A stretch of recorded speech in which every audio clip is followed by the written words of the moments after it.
Pronto. É, Bem, boa tarde a todos, tanto presencial como online. Estamos aqui na loja Saint-Germain. Vamos assistir hoje a apresentação da nossa irmã Berta Sanches, falando sobre a vida ética. Então, Berta, com você, seja muito bem-vinda e obrigada. você já pode Boa- compartilhar a sua tela. Tá bom.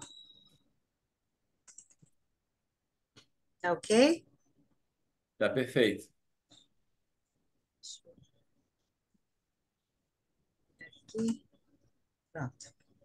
Bom, boa tarde a todos, né? Agradeço novamente o convite da loja Saint-Germain. Esse tema faz parte do livro O Mundo ao Nosso Redor, da senhora Rada Burnier, e que foi tema da nossa escola de verão, onde eu apresentei essa palestra. Então, eu acho que o tema, a vida ética, né, que foi o que me coube, eu acho que parece um texto escrito ontem, né? E é isso que eu considero a beleza do olhar teosófico, né? Porque ele é fora do tempo e do espaço, né? Ele trata do universo do ser, da sua alma, do seu crescimento, dos seus tropeços, né, no mundo da dualidade. Agora, para começar falando da vida ética, segundo a visão da senhora Rada, eu gostaria de fazer algumas considerações antes, né? Porque nós sabemos que a gente pode falar de questões éticas em diversos setores, depende do grau de influência, né? Que pode ser político, social, ambiental, familiar, pessoal, né? E sabemos que é fundamental para o bom convívio, né, das pessoas, né, da humanidade. Então, vamos ver, começando aqui, deixa eu ver. Aí. Ética vem do grego ethos, que traduzido normalmente é entendido como caráter, modo de ser ou morada. Mas morada de quem? Da chispa divina que habita dentro de nós, isto é, a voz da nossa consciência, que às vezes até é um pouco incômoda, mas é a consciência. Para os gregos, virtudes eram qualidades da alma, isto é, a luz do Logos, ou Ishvara. E virtudes, para eles, não podem ser cultivadas. Elas simplesmente têm que ser nutridas, porque elas já fazem parte de nós. É a luz do Logos que habita em nós. E quando a gente consegue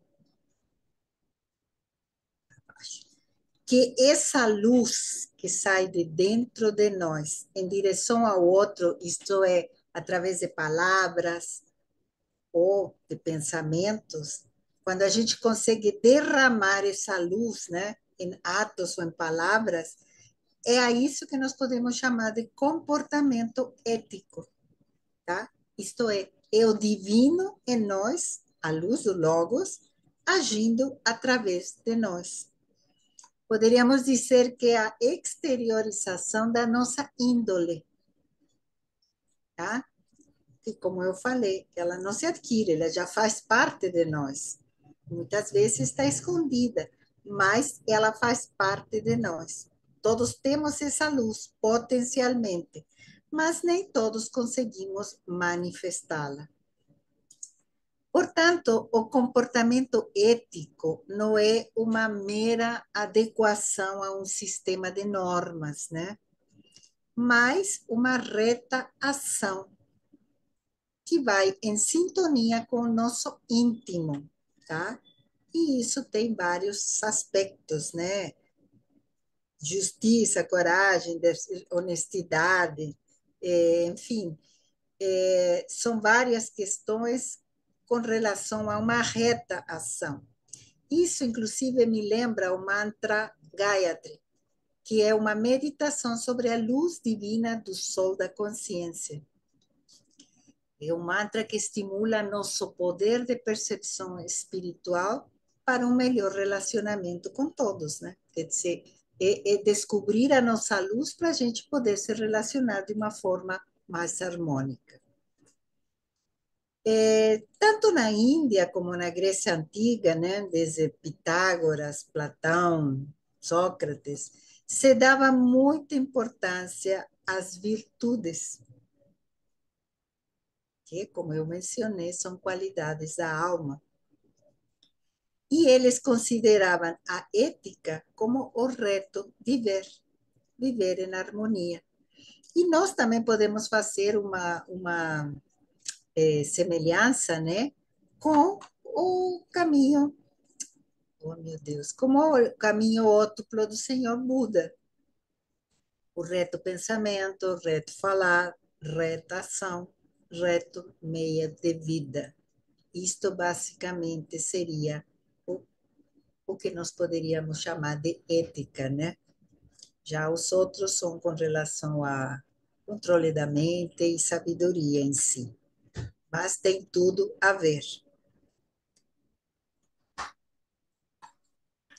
Ética, portanto, são princípios universais que orientam o comportamento humano, diferenciando bem e mal, como fruto de uma reflexão interior. Uhum. E ele vem a ser uma escolha livre, não obrigatória, uma atitude espontânea em busca da felicidade própria e dos outros. Já os, oh, meu Deus, já os romanos traduziram o termo ethos do grego, né, para o latim mos, plural mores, que vai significar costume, de onde vem a palavra moral. Aí a diferença. Que vem a ser uma conduta normativa sobre os hábitos e que vai distinguir certo de errado. E tem a ver com tempo, lugar, cultura, portanto, é temporária. Olha a diferença. Ética distingue bom de mal. Já a moral, certo de errado. E como o que pode ser certo para vocês pode não ser certo para mim, aí que está a diferença. A ética não, a ética é universal, são princípios universais.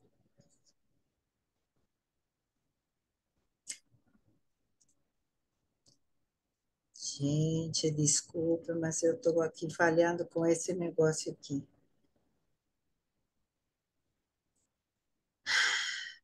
Acho. Os chamados valores morais vão a ser normas sociais, pessoais, subjetivos e contestáveis. Inclusive, eles têm o moralismo visto com um viés teológico. Uhum. São contestáveis porque um valor pode ser efetivo para uma pessoa e não para outra. O que é diferente das virtudes, né? Que, como falamos, as virtudes são éticas e universais, como amor, justiça, liberdade, igualdade, perdão, fraternidade. Agora aqui vamos entrar na visão da senhora Rada, tá? Com relação à vida ética. Edileia, fecha o microfone.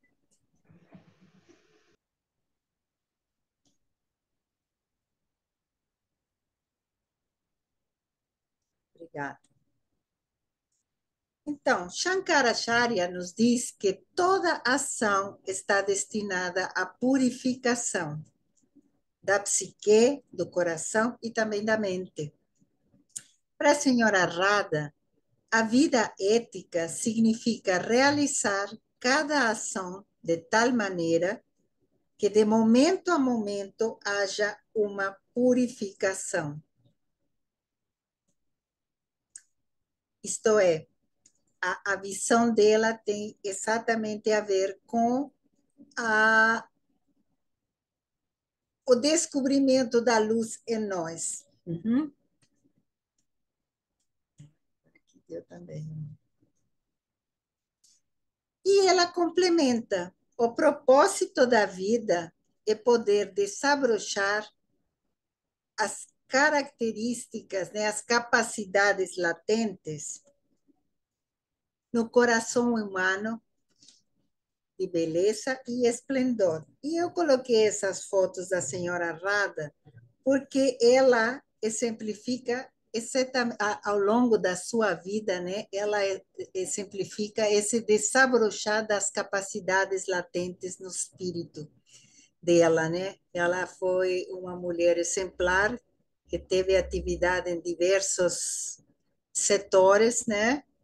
E ela sempre foi uma guerreira vencedora, né? E ela nos diz que aquele que é capaz de responder tanto aos pequenos quanto aos grandes eventos da vida de forma inteligente, aprende a agir com ética.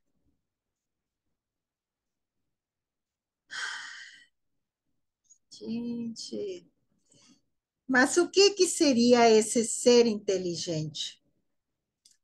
É agir com amor, senso de harmonia e paz nos nossos relacionamentos. É aprender a viver com pureza até atingirmos a plenitude de um ser humano, isto é, as virtudes éticas, né? Ela nos comenta que a complexidade da vida, né, nos diversos setores, na interação no meio ambiente com seres humanos e com outros reinos, é de suma importância e não pode ser simplesmente reduzida a uma mera racionalização de conduta, certo, errado, pode, não pode, né? Mas que a percepção ética deve ser vivida através da empatia e o senso de responsabilidade para com a dor do outro, de todos os seres dos diversos reinos e com a própria natureza. Uhum. Ela, inclusive, comenta sobre o aumento da violência em todos os setores da vida e da necessidade de afastar questões éticas tanto na política, administração, educação, quer dizer, não se afastar das questões éticas, né? Em todos os setores, político, administrativo, educação, ou a humanidade corre, inclusive, o risco de se extinguir por si própria, se a gente se afastar do comportamento ético.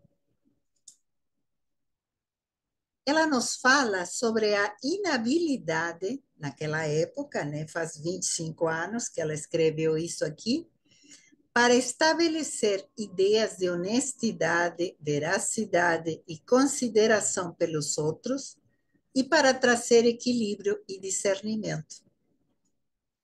E o problema enfrentado pelos educadores para transmitir um senso ético aos alunos.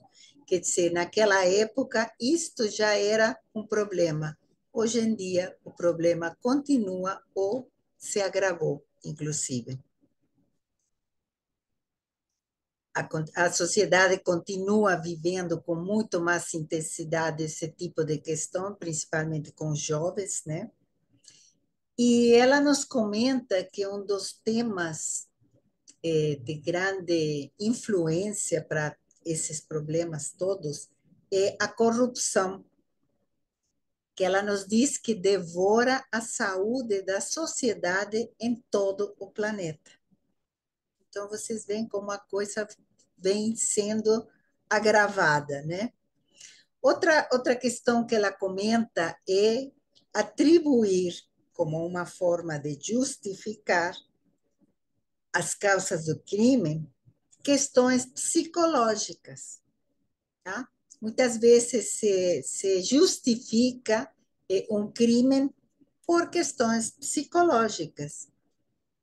E ela se pergunta Poderá a sociedade humana continuar a ser civilizada e progressiva se seus membros evitam questões de certo e errado por considerá-las relativas ao contexto psicológico, ambiental da pessoa envolvida, né?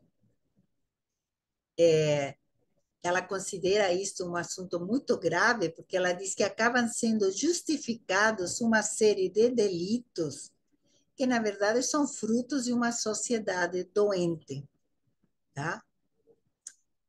E, por outro lado, ela também comenta que existe a rigidez da moralidade, que simplifica respostas, né? Tornando muitas vezes irracionalmente dogmática e fundamentalista. Então, a gente não pode cair nem em nenhum dos dois extremos, né? De justificar por questões psicológicas ou condenar por questões morais. Não podemos estar nos dois extremos, né? Ela nos comenta que uma das características da humanidade é sempre tentar tirar vantagem. Eu lembro daquela propaganda que quando eu cheguei no Brasil, eu vi, né? E esse se aproveitar em benefício próprio, muitas vezes em todos os sentidos, né? Por exemplo, pessoas que se aproveitam dos filhos ou das instituições, né? Pelos cargos que ocupam, ou dos lugares que, com relação à natureza que é explorada de forma irracional, isto é, tirar vantagem em situações em geral, de caráter pessoal, né? E ela pergunta, ela nos conta, né? A vida é, na verdade, nosso campo de teste. O dia a dia é nosso campo de teste. E é nisso nós podemos incluir a sociedade teosófica, onde a questão é como nós reagimos ao conviver com a multiplicidade de percepções, costumes, educação, pensamentos, tá? Se nós costumamos dispersar as nuvens da má vontade, do egocentrismo, da ignorância, ou acabamos, de certa forma, contribuindo para aumentar as trevas da separatividade. Aqui entra o conhecimento teosófico, né? Se nós realmente somos capazes de, em situações de conflito, colocar em prática a fraternidade, o altruísmo, o desapego. Então, são questões sempre para ser refletidas com muita atenção. Ela aborda, nesses artigos, diversos tópicos. Então, por exemplo, ela fala de ética internacional. Esse é um artigo que ela escreveu em 92. Olha aí, faz mais de 30 anos. E ela nos diz que diversos assuntos deixaram de ser locais, nacionais ou mesmo regionais, né? Na verdade, hoje são uma responsabilidade mundial. Daí a necessidade de uma ética global, a ser praticada por todos, pela humanidade comum, independentemente de filiações, religiões ou políticas. Questões como armas nucleares, radiação, poluição, derrubada de florestas, quer dizer, são todos assuntos de interesse mundial, não podem ser só tratados por uma ou duas nações, tá? Dentro dessa ética global, ela coloca como exemplo, na época teve o Parlamento das Religiões do Mundo,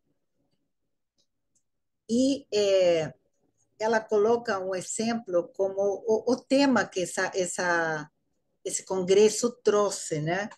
Que seria uma coisa para todo mundo colocar em prática. que é estabelecer valores básicos, essenciais para a sobrevivência do mundo, numa condição razoavelmente saudável. Quer dizer, não é nada extremo, mas é para viver dentro de um contexto razoavelmente saudável, de respeito de todos por todos, né? E os princípios, na época, defendidos seriam o tratamento humanitário, cultura de não violência, justiça, tolerância e compromisso com a igualdade. Quer dizer, se desde aquela época tudo isto fosse respeitado, talvez o mundo não estaria como está, né? Mas para isso ela comenta que é necessária definitivamente uma autoridade internacional composta por pessoas altruístas, íntegras e com uma mentalidade universal.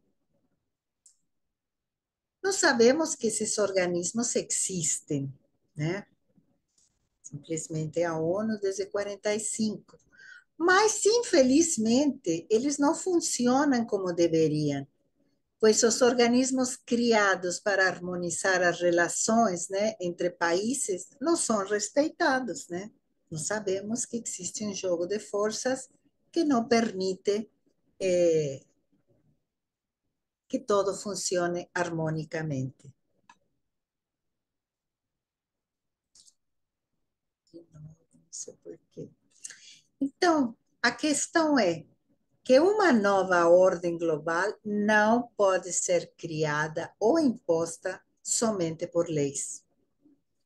É necessário promover atitudes de amor, respeito, caridade, perdão, empatia, fraternidade, em vez de criar divisão e ódio. Por isso, é necessário e vital produzir um despertar nos corações e mentes. Quer dizer, o que é necessário, em primeiro lugar, é uma mudança na consciência das pessoas e no senso de responsabilidade.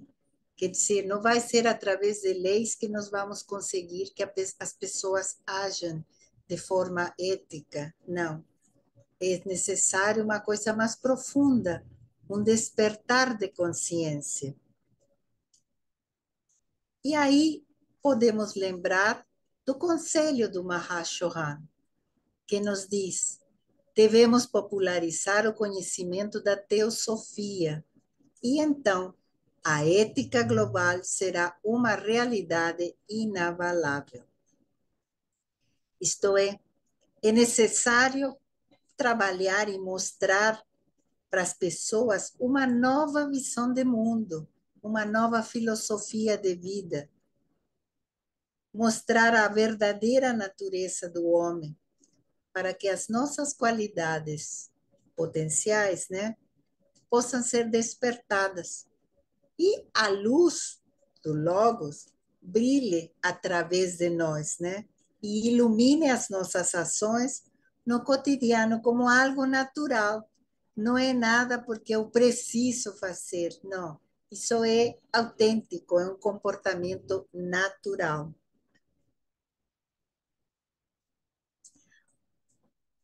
Por isso, inclusive, as religiões de qualquer denominação, né, elas podem ajudar através dos seus ensinamentos ético-morais, né, que já existem em todas elas, né, como o que o homem semear vai colher, o que você faz para os outros, você quer que façam para você mesmo. Enfim, todas essas questões éticas das tradições religiosas, com a ressalva daquelas que incentivam a separatividade, e também ela faz uma ressalva com aquelas que não aceitam a reencarnação. Por quê? Porque elas acabam incentivando o homem a viver extraindo o máximo de prazer e satisfação sensorial enquanto vivem. Uhum. Outro tema que ela toca é a relação monogâmica, que é considerada como melhor ou superior, tanto que inclusive foi incorporada à ética cristã. E por quê? Isto, inclusive, são estudos biológicos, né? Não é só questão religiosa. Se diz que é mais provável que um casal comprometido cuide melhor da sua descendência, dando melhores chances de sobrevivência, tanto na questão física como psicológica. Uhum. Por quê? Porque as pessoas, o casal, eles vão se ajudar, inclusive com risco de suas próprias vidas, né? Em caso de algum acidente, os pais muitas vezes sacrificam a própria vida para salvar os filhos, né? Então, esse sacrifício em prol da prole é visto como um aspecto de evolução espiritual. E, portanto, o relacionamento monogâmico ele vai levar ao altruísmo. E o altruísmo acaba sendo benéfico para a própria pessoa, né, que o pratica. Porque se diz que ajudar aos outros vai inspirar gratidão, vai reduzir o estresse e beneficia, inclusive, o sistema imunológico da pessoa. Já a hostilidade, por outro lado, multiplica o risco para a saúde. A senhora Blavatsky comentou que a malícia, sob qualquer forma, produz condições peculiarmente obstrutivas na senda espiritual. Outro tema que ela toca é a ética na pesquisa, algo que está super atual, né? Ela escreveu isso faz 20 anos. E ela nos diz que à medida que o conhecimento se desenvolve, aumenta a velocidade com que as descobertas são feitas e aumenta também o perigo, olha essa frase, de se entrar apressadamente onde os anjos possam ter medo de pisar. Olha o cuidado que a gente tem que ter com essas coisas. E entre os muitos perigos, né, que ela comenta que poderiam, inclusive, destruir a Terra ou obstruir o progresso evolutivo, estão as novas tecnologias, especificamente a nanotecnologia. Nós sabemos, né, que hoje em dia, né, não faz muito tempo, em janeiro, teve experimentos com Elon Musk, colocando chips, né, no cérebro da pessoa. A senhora Rada comenta quantas atrocidades foram cometidas com lobotomias em esquizofrênicos. Ela fala sobre clonagem de seres humanos, de animais. Tecnologia usada, por exemplo, em drones para descarregar bombas, né, que hoje em dia é com maior facilidade que se cometem genocídios, né? E uma série de experimentos que continuam sendo feitos com animais, basicamente, tá? No meio ambiente. E tudo isto, na verdade, implica na violação do princípio ético que deveria regular o comportamento humano. Então, isto está à ordem do dia, né?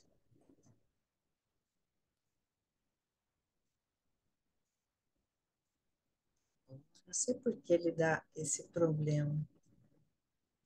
Aí.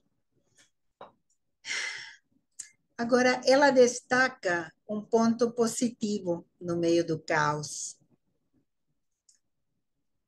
que ao mesmo tempo que a violência e a ganância aumentam, há também uma nova percepção sobre a inteligência universal, que se finalmente aceitou a teoria de que o universo é uma inteligência viva, né? E a física quântica veio para ajudar a encontrar respostas sobre a consciência universal e todas as suas interconexões, né? Para que relacionam o lado invisível com o todo e o todos, né? Então, esta nova visão reconhece a primacia da consciência, né? Enquanto o princípio, a presença do propósito da existência, e, como disse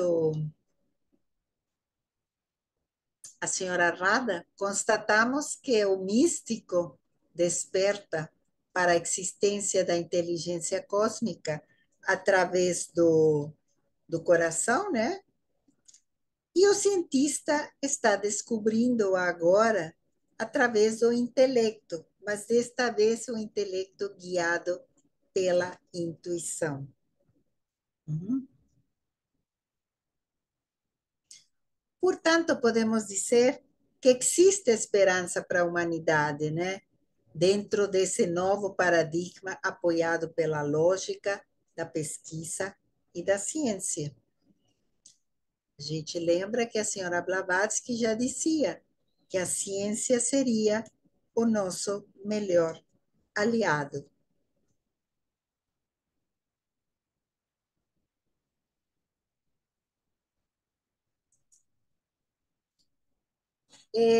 Esse é um tema muito interessante que ela toca, que é sobre o som, a influência que o som exerce sobre nós. Como sabemos, o universo é composto de vibrações, né, que se revelam a nós como som, cor, forma ou impressões muito sutis, né, sobre a nossa consciência. O poder do som e da fala produzem um grande impacto sobre a consciência, tanto humana como de animais e vegetais. Vocês sabem perfeitamente, a gente conversa com animais e com vegetais, né? Mesmo uma única sílaba ou frase pode produzir um efeito perturbador quando ela está carregada de vibrações de ira ou aversão. Por outro lado, uma simples palavra ou som pode trazer serenidade, esperança, se amor for ou simpatia, né, forem as forças ou energia que a incentivam. Gente, não sei por que ele corre. Que coisa. Os ensinamentos éticos e religiosos enfatizam a importância da fala e do pensamento para produzir benefícios para si próprio e para os outros. A fala, nos diz a doutrina secreta, deve ser verdadeira, útil e gentil. E isto se aplica também ao reto pensamento. A palavra, sabemos, é o poder gerador da criação, princípio de toda manifestação, a força criadora. E o antigo pensamento indiano e a doutrina oculta fazem referência à existência do som em 4 dimensões. A senhora Blavatsky escreve na doutrina secreta que é parar o som da realidade suprema, que põe em movimento e energiza a manifestação. Pashyanti é o próprio Logos. Madhyama, o som é a luz do Logos, ou Ishvara. E Vaikahari, o que chamamos som, que, como diz a escritura cristã, né? No princípio era o verbo, e o verbo estava com Deus, e o verbo era Deus. Por isso podemos dizer que verbo é a energia criadora que emana do Logos, e que tem o som, isto é, a linguagem, como instrumento da sua obra. Já a palavra é a veste do verbo, seu corpo de manifestação. A senhora Blavatsky chega a comentar que o som é uma força tão poderosa que aqueles que têm conhecimento oculto poderiam elevar a pirâmide de Quéops no ar, e inclusive reviver e encher com seu vigor um moribundo que estivesse dando o último suspiro. Como nós sabemos, todas as religiões usam mantras e combinações de sons com números e figuras que invocam os mundos superiores. Palavras sagradas como Amém, Shalom, Namastê, Salam Aleikum, Om. E todas elas vão ter uma conexão muito forte com a pronúncia correta e a pureza de quem as entoa. Se diz que pronunciadas por um homem puro, a palavra Om, por exemplo, invoca potências superiores. Quando o homem é relativamente bom e a pronuncia de maneira correta, isto fortalecerá moralmente a pessoa, tá? Mas adverte, infeliz do homem que a pronuncie haver cometido um pecado de longo alcance. A senhora Blavatsky também nos elucida sobre o mantra Om Mani Padme Hum, ou conhecido como a joia do lótus. Nos diz que esotericamente ele aponta para o Deus dentro do coração, a união entre homem e universo. Om vem a ser a profunda afinidade entre micro e macrocosmo. O lótus é o símbolo universal do cosmos, né, como totalidade absoluta, e a joia é o homem espiritual, o Deus. E a senhora Blavatsky comenta, Aum significa boa ação, não apenas o som emitido pelos lábios. Tu deves dizê-la nas ações, tá? Só teoria de nada adianta.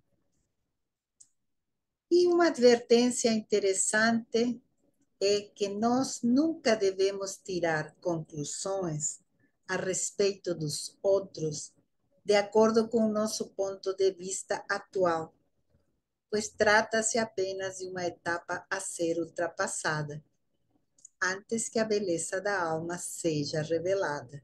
Isto é, nós estamos em contínuo movimento, né? O irmão Alcir falou, mencionou isso no seminário. É o eterno movimento. Então, hoje estamos de uma forma e nós podemos perceber a outra pessoa de um jeito. Mas tanto eu como ela estamos em evolução constante. Então, eu não devo tirar uma conclusão, porque amanhã, tanto minha percepção sobre ela, como ela, a opinião que ela guarda sobre alguma coisa, pode mudar.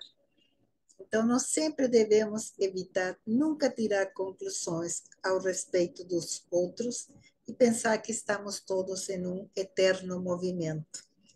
Amanhã seremos outro e sempre em purificação constante. A vivência de uma vida pura impregna o som de nossa energia. Isso é muito importante. Nós todos emitimos um som. Nós sabemos que nós não somos matéria, nós somos energia, e a energia emite som e cor. Uhum. Por isso, uma vida ética vai impregnar nosso campo vibratório com um som especial, que o modo de vida descuidado não consegue. Então, quanto mais a pessoa está dentro de de uma vida ética, de uma vida correta, o som que ela emite vai ser um som que vai ser percebido por outras esferas, né? A gente purifica justamente através das experiências, né? Neste mundo, que não são fáceis, mas que são necessárias justamente para ir purificando e limpando nosso ego, né? Nosso egoísmo. Ela também nos comenta sobre a imparcialidade da inteligência. E diz que a maioria dos seres humanos tem como conceito de si próprios como pessoas que estão no topo da criação, sim, como se o ser humano fosse o topo da criação. Em certo sentido, é sim, mas por quê? Os textos do Vivekachudamani, do Dhammapada, nos dizem que nascer como humano é um grande privilégio, de fato. Não porque o homem se tornou a criatura mais poderosa, mas porque tem o potencial de descobrir suas limitações, as limitações da sua mente e transcendê-las. Uhum. A gente acaba definindo a inteligência conforme o nível de entendimento de cada um, né? Hoje em dia, a ciência é resultado de observação, raciocínio. Contudo, não quer dizer que sejam extremamente inteligentes, já que o mundo está numa situação caótica, perigosa, por causa de muita irracionalidade, tá? Nós continuamos querendo paz através do uso da força, da produção incessante de armamento, numa corrida, né, pelo poder, através da pesquisa e invenção de novas armas de destruição em massa. Quer dizer, queremos paz através da guerra. Também são irracionais as tentativas de crescimento econômico contínuo, né? Quer dizer, compra, compra, compra, sempre com lucros sempre maiores, uhum. Sendo que a filosofia do consumismo, como já falamos, só vai favorecer apetites sensuais egoístas.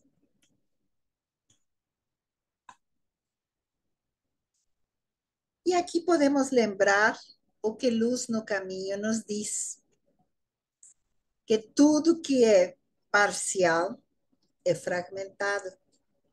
Significa que a percepção e compreensão fragmentadas não evocam respostas inteligentes. Tá? Quando a inteligência é posta em uso somente para obter conhecimento do universo físico e não para trazer fraternidade, talvez não seja a inteligência de ordem mais elevada que nós estamos utilizando, né? É porque pode ser inteligência, mas a serviço de quê? É isso que nós temos que nos perguntar. A serviço de que essa inteligência está trabalhando? Essa inteligência artificial, a serviço de quê? Daqueles que controlam o poder, o dinheiro, enfim. Nosso corpo e cérebro devem estar sempre receptivos, tornar-se sensíveis e abertos a influências superiores. A humanidade deve aprender modos altruístas de atuação que estão contidos, inclusive, na essência de todas as tradições religiosas, né? A gente não precisa se afastar disso. É só entender e praticar. Sentimentos duros, excitação das paixões, excesso de complacência aos desejos e egoísmo em seus diferentes níveis, eles vão impedir a inteligência inerente de florescer, a inteligência superior. Portanto, nosso ser ético não vai poder se manifestar. Uhum. A jornada humana, podemos dizer, rumo à verdadeira inteligência e sabedoria, começa quando a voz do eu começa a se dissolver, né? Quando a gente começa a pensar na comunidade, na sanga, e não somente em questões pessoais. Outro artigo que ela nos traz é sobre consumismo, visto como crime. Ela nos diz que se a ganância é o Deus que nos mandam adorar, então qualquer meio para conseguirmos o que queremos é justificado. Ela, inclusive, fala da dote que se pede nos casamentos na Índia, né? A ganância tem feito os seres humanos cometerem atrocidades inimagináveis. E todas as considerações éticas são lançadas ao vento se o lucro estiver em jogo, né? Por isso, a filosofia consumista, sabemos, ela não reprova criar guerra para adquirir, por exemplo, campos de petróleo, ou controle sobre recursos hídricos, ou sobre mais território. Apoia a exploração da natureza e dos animais, tanto na ciência como na alimentação. Quer dizer, se houver lucro, apoia.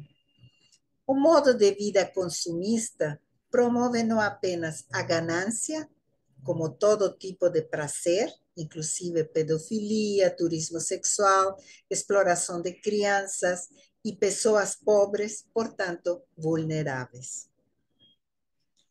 Então, a senhora Rada termina seu artigo sobre ética dizendo que o mundo não pode voltar atrás. O consumismo e a filosofia da ganância devem abrir espaço para um senso mais nobre de propósito de vida, né? E do significado do verdadeiro progresso. Por isso, eu poderia dizer que é a energia amorosa que gera ação ética, a que cuida dos outros, a que é fraterna, responsável, empática.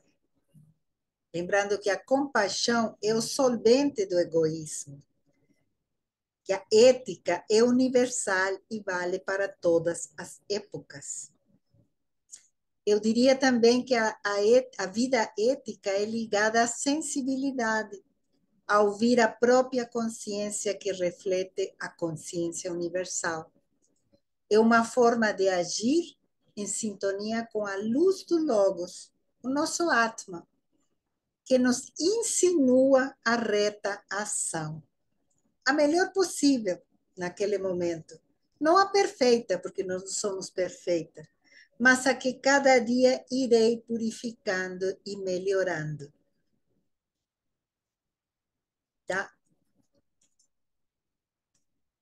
Por isso, a teosofia nos ajuda a desenvolver o entendimento para fazer desabrochar a luz que nos habita, transformada em comportamento ético. Portanto, trascendendo a moral, que é relativa a tempo. Uhum. Nós precisamos da vontade, isto é, dedicação, leitura, reflexão, meditação, discernimento, para acender a chama que nos habita e derramar essa luz nas nossas ações e palavras, que serão éticas sem dúvida. Gratidão a vocês. Eu peço desculpas por tanto erro aqui na.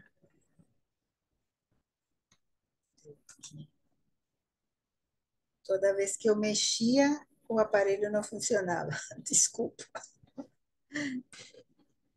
Não, funcionou muito bem, Berta. Muito obrigado aí pela apresentação. Realmente o texto é um texto atemporal, né? É, Porque o conteúdo é para o é, ser humano de qualquer geografia, é, posição social, posição econômica. Ela é uma motivação para o ser humano se transformar para melhor. é, Nem sempre a melhoria material, ela está acompanhada de uma melhoria, vamos dizer assim, ética, né? é. E certamente uma melhoria ética sempre vem acompanhada de uma boa postura e bons relacionamentos. Foi uma apresentação muito boa e realmente um conhecimento atemporal. É importante para toda a época, né? Todo o tempo. Eu acho isso que é fantástico da teosofia, né? Porque ela é universal, fora do tempo e do espaço. Ela sempre vai falar do ser humano e das suas carências, né? Então, é um caminhar devagar, mas é muito interessante porque a gente sempre acaba confundindo ética com moral, né? Então, essa questão da luz que está dentro de nós, né? E colocar em prática, né? Não sei se tem alguma perguntinha, alguma coisa. Ah, eu adorei. Quando eu assisti essa palestra eh, da Berta na escola de verão, eu já fiquei assim muito interessada. Falei, nossa, tem que levar lá para a loja, porque é um assunto absolutamente contemporâneo, né? Ah, Atual, totalmente. totalmente atual, e o Totalmente. tempo todo essa reflexão. E a senhora Rada Burnier é uma tremenda pensadora, uma filósofa muito prática, É, e agora, nesses anos da morte dela, a gente lançou-se um livro muito bom, né, com esses artigos dela.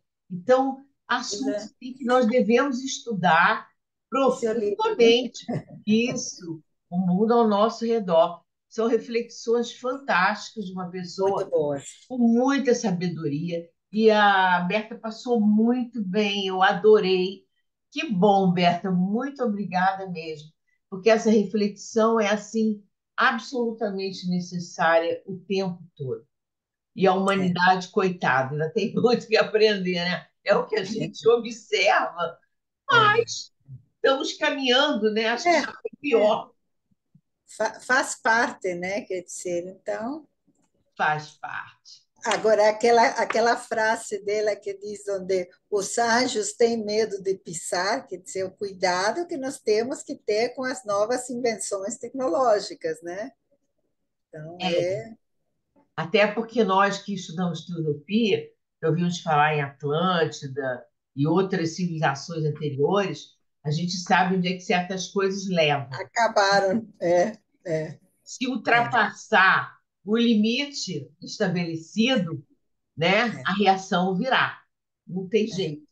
A natureza tem um poder de reagir que nós não temos, nós somos umas formiguinhas no universo. Então, é Eu uma acho, reflexão absolutamente. eu acho muito importante a questão de levar o conhecimento, né? Porque, como ela disse, não é através de leis, não adianta.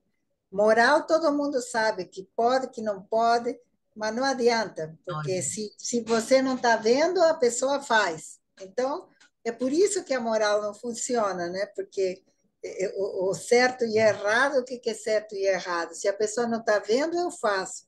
Agora, o bem e o mal é outra coisa, isso está dentro de você. Uhum. É, Então você tem que iluminar, porque ele existe em você, em todas as pessoas existe. Você tem que alimentar, como eu disse, não adianta cultivar, você tem que nutrir. O nutrir que a luz que já te habita, essa você tem que nutrir. Como? Através, inclusive, o som. Por que fala de som? Porque a música que você escuta. Eu estava ouvindo uma live outro dia falando, olha, a música, desde o momento, não, mas eu estava só ouvindo. Não, não.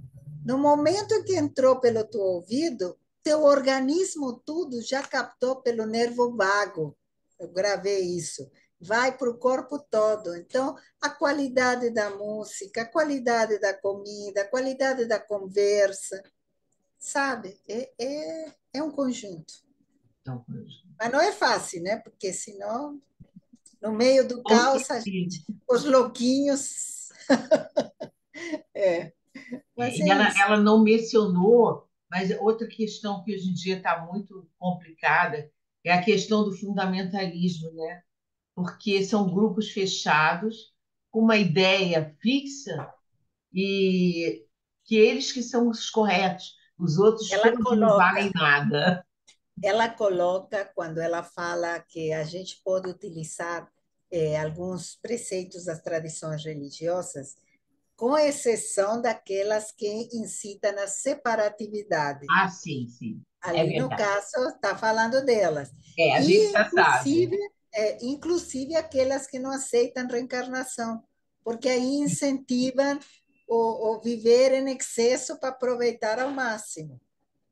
Tá? É, e também tem uma outra forma de abordagem com relação às consequências. Que quando É, você acredita em reencarnação, você sabe que tudo que se for feito por cada ser vai ter uma consequência em é, outras vidas.